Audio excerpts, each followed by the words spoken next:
Harby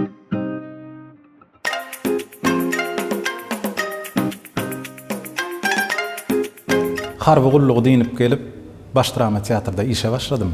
Onuň şo döwür baş drama teatrda teatr festivali geçirildi. Oňa bir näçe daşary ýurtlardan hem teatrlar geldiler.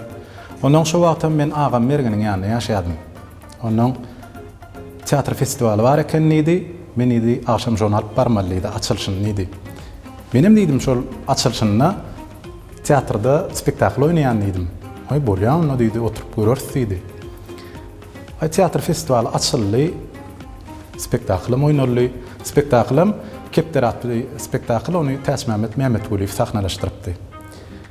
Onuň spektakl diýildi, öýe geldim bolyn, öňümde Mergen otur. "Oho, sen görmedimmi men diýdi spektaklda" diýdi.